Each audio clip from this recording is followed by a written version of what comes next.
Hola, hoy vamos a comenzar dando una explicación de lo que son los principios de clases orientadas a objetos. Bueno, pues primero que nada tenemos que tener bien en cuenta lo que es una clase. Bueno, pues una clase son las plantillas que agrupan comportamientos que son métodos y estados que vendrían siendo los atributos de los futuros objetos. Dichos objetos son instancias de una clase, usando mejor conocidos como variables. También hay que tener bien en cuenta lo que viene siendo una herencia, ya que para los siguientes temas que vamos a ver necesitamos tener bien en cuenta lo que es pues una herencia.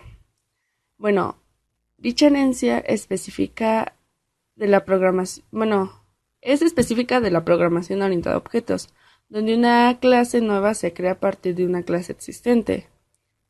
Eh, pues la herencia provee del hecho de que la subclase contiene los atributos, los métodos de la clase primaria. Eso vendría siendo lo que es una herencia. Ya pasando un poco más a lo que les venía diciendo que íbamos a explicar en este video, vendríamos empezando con el principio de abierto y cerrado. Eh, el principio de abierto y cerrado dice que las entidades del software ya vienen siendo pues las clases, módulos, funciones, etcétera, deben estar abiertas para su extensión, pero deben de estar cerradas exclusivamente, o sea, no se debe de abrir para su modificación, o sea, dicho código fuente pues no se puede modificar. Eso es lo que nos indica el abierto y cerrado. Eh, el principio de abierto y cerrado, como les mencioné, nos expresa las necesidades de que ante un cambio de los requisitos, el diseño de las entidades existenciales pertenezca inalterado, recurriéndose a la extensión del comportamiento de dichas entidades, añadiendo pues nuevo código, pero nunca cambiando el código ya existente, como es lo que ya les mencionaba. Eh, las entidades del software conforman el principio de abierto y cerrado. Estas tienen dos propiedades primarias. Una es la que están abiertas para su extensión. Esto conlleva que el comportamiento de estas entidades de software puede ser extendido. Se puede hacer que una entidad se comporte de otras formas cuando los requisitos de la aplicación cambien. Por segunda tenemos están cerradas para su modificación, que es lo que les mencionaba, que obviamente el código fuente pues no se puede cambiar. O sea, es lo que nos dice que el código fuente de la entidad software es inalterable, o sea, pues no se puede modificar. No se permite realizar cambios en el código fuente existente.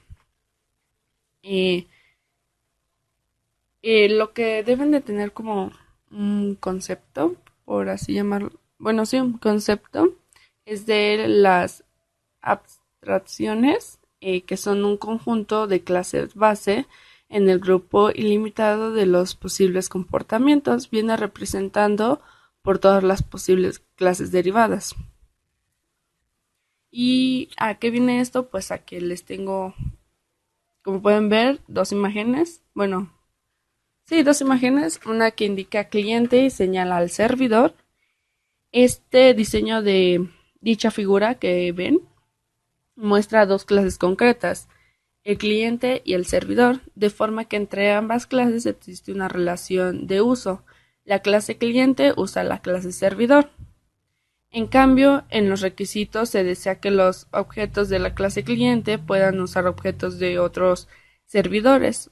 Habría que modificar la definición de la clase cliente para referenciar a la, perdón, a la clase servidor, la cual, pues obviamente, esta imagen del cliente servidor iría en contra del principio de abierto y cerrado. Y ya la segunda imagen que ven que dice cliente señala hacia el servidor de abstracto y después el servidor, la clase servidor, señala al servidor abstracto.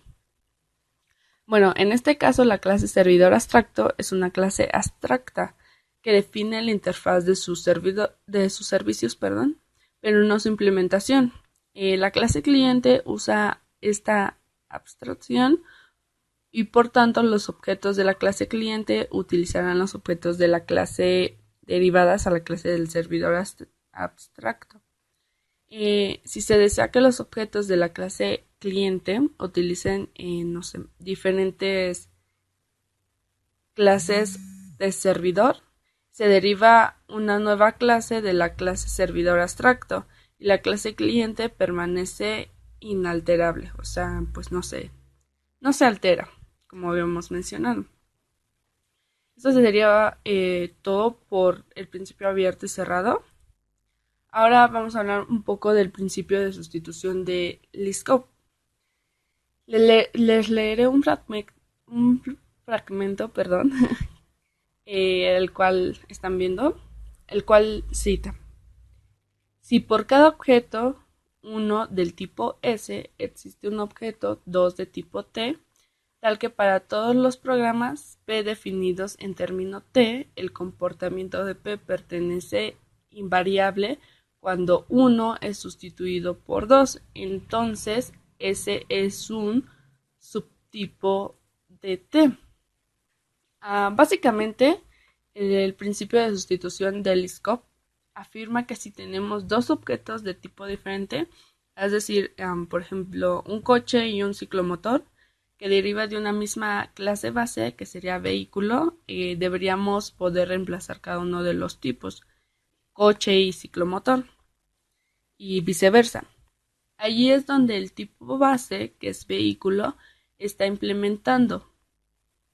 En el ejemplo, la definición con ejemplos que les acabo de dar, ocurre un caso claro de la violación del principio de sustitución de Liskov, ya que la ejecución del método genera una excepción de conversión de tipo si el objeto pasado por parámetro es del tipo ciclomotor en lugar del coche, pese a que ambas clases derivan de la misma clase base, que es vehículo. Ahora tengo ahí en pantalla dos imágenes muy básicas. El primer ejemplo es de un buen uso del principio de Liskov, el cual dice que el conductor tiene un objeto de interfaz vehículo, como se ven en el código, cuya instancia pertenece a uno de sus hijos, pero no necesita saber al cual en concreto para hacerlo funcionar, para hacer funcionar el interfaz. Seguir en este principio hace más sencilla la implementación de nuevas clases hijas. Para eso es un ejemplo del principio de Liskov. Y por otra parte tenemos la siguiente imagen, que viola obviamente pues el principio.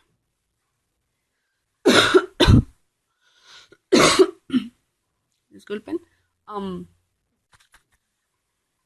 En geografía, un cuadrado es un tipo de rectángulo particular, obviamente, ¿no? Que se distingue porque su base y su altura son iguales. Entonces, en este caso, si la clase dinámica del rectángulo es cuadrado, el cálculo del área sería erróneo, porque pues son distintos, lo que nos forzaría a cambiar el código o ensuciar, como se le llame, y compilar el código con con comprobaciones que al final pues obviamente tal vez nos daría error. Entonces eso vendrían siendo los dos ejemplos de lo que viene siendo el principio de sustitución de... Vamos a continuar con lo que es el principio de inversión de dependencia. Tenemos dos puntos básicos que es lo primordial, El primer punto es el A, que dice que las clases de alto nivel no deberían depender de las clases de bajo nivel. Ambas deberían depender de las abstracciones. La B dice que las abstracciones no deberían depender de los detalles deberían depender de dichas abstracciones.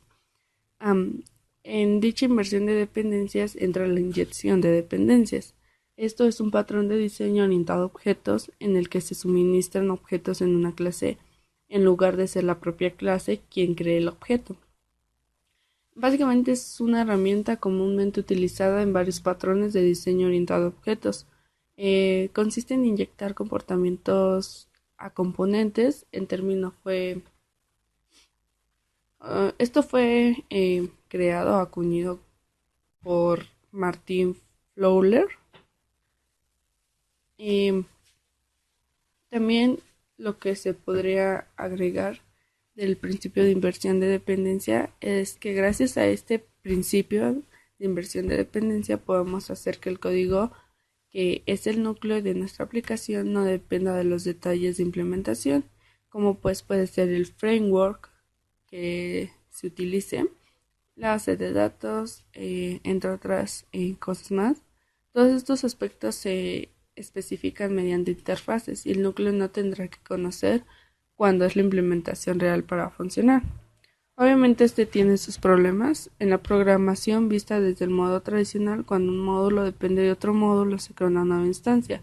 La utiliza sin más complicaciones. Esta forma de hacer las cosas parece sencilla, pero pues después trae algunos problemas, como por ejemplo que dependerá por todas partes de los detalles de implementación, porque no podremos reutilizarlo, ya que estará acoplado con el framework que se utilizó, en forma que pues se tiene que persistir con los datos y es muy complicado hacer test, ya que si su clase depende de otras y no tienen forma de sustituirse, el comportamiento de esas otras clases no pueden ser aisladas. Si algo de test falla, no tendría forma de saber si al primera, así por verlo, no se podría saber eh, qué clase tiene la culpa pues sí, de los errores. Un ejemplo, como se muestra en pantalla, sería una clase teniendo una clase botón que contiene una instancia de la clase lámpara a la que cambia su estado entre encendido y apagado. Eh, la problemática de este modelo es que el botón está demasiado acoplado con la lámpara y a este botón le costaría encender y apagar un motor. Es decir, ya tienen la lámpara dentro de la estructura, pero vamos, si aplica la inversión de dependencia a este sistema, ¿qué se conseguiría? Bueno, ahí como se muestra en el diagrama tenemos la lámpara, el botón, la lámpara concreta y el botón concreto. Ahora pues ya no se conoce entre sí el botón y la lámpara, pero pueden funcionar juntos. De hecho, podrían cambiar fácilmente el objeto de interactuar con el botón, ya que fuera del motor de un coche, bueno, es un ejemplo. La interfaz botón no tiene ni que conocer más bien no tiene que conocer cómo funciona el mecanismo del botón sobre la lámpara.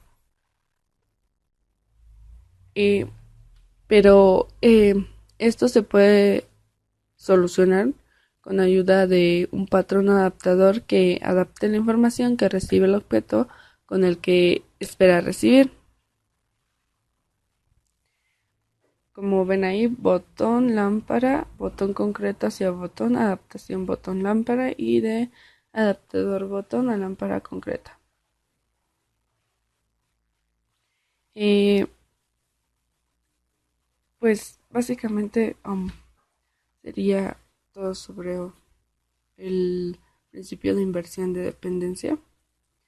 Ahora vamos a continuar con lo que es el principio de inversión, perdón, eso ya lo pasó. El principio de secreción de interfaces o interface. Eh, esto establece que los clientes de un programa dado solo debería conocer aquellos métodos que realmente usan y no aquellos que no necesitan usar. El principio de secreción de la interfaz aplica, más bien amplía y para, para otras más pequeñas y específicas, ya que de tal forma que cada cliente use solo aquella que se necesite, sin usar más, que obviamente no ocupe. Eh, También lo que pues podría mencionar sobre el principio de secreción de interface o interfaces es que viene que ninguna clase debería depender de los métodos que no usa, como mencionaba anteriormente. Cuando se crean interfaces que definan comportamientos, es importante estar seguro de que todas las clases que implementen estas interfaces vayan a necesitar y ser capaces de agregar comportamiento de todos los métodos. Pues en el caso contrario sería mejor tener varias interfaces más reducidas, más pequeñas. Las interfaces nos ayudan a desacoplar módulos entre sí. Esto porque si tenemos una interface o una interfaz que explica el comportamiento que el módulo espera para comunicarse con otros módulos, nosotros siempre podremos crear una clase que lo implemente de modo que cumpla las condiciones. El módulo que describe las interfaces no tiene que saber nada sobre nuestro código. Sin embargo, pues se puede trabajar sin algún problema.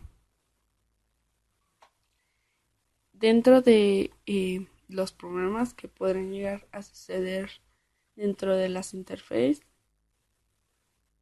podría ser que definir más cosas de las que deberíamos, lo que denomina Fat Interface. Probablemente, pues no se ocurriría que las clases hijas acabaran por no usar muchos de los métodos que se crearon y habrá que darles una implementación. Esto es lo que es el principio de secreción de las interfaces. Principio de arquitectura de paquetes. Cuando dos clases se unen en un paquete, significa que cuando se usa una clase será necesario usar la otra. Esto quiere decir que las clases en un mismo paquete se usan juntas, por consiguiente, aquellas clases que no se usan juntas serán candidatas para que salgan y, bueno, para que abandonen el paquete. Lo que es el principio de equivalencia de liberación y reuso es la agrupación de las clases reusable en paquete que se pueden administrar y controlar cuando una nueva versión se genere. Es decir, un elemento reusable, sea un componente, una clase o un grupo de clases, no puede ser reusado a menos que esté vinculado a un sistema de lanzamiento de algún tipo. Clase o un grupo de clases no puede ser reusado a menos que esté vinculado a un sistema de lanzamiento de algún tipo. En el acoplamiento de paquetes, un paquete no debe tener dependencias cíclicas con otro paquete. La estructura de dependencias de un paquete debe ser un direct acyclic graphic. Esto quiere decir que no debe haber dependencias cíclicas. Para romper las dependencias cíclicas se recomienda abstraer interface, aplicar el principio de DIP y dividir paquetes aplicando el principio de CRP. La dependencia de paquetes en un diseño debe estar en dirección a la estabilidad de los paquetes. Un paquete solo debe depender de paquetes que son más estables para que nuestro paquete sea fácil de cambiar. Esto sería todo en cuestión de conceptos. Gracias por su atención. Hasta luego. Esto sería todo en cuestión de conceptos. Gracias por su atención. Hasta luego.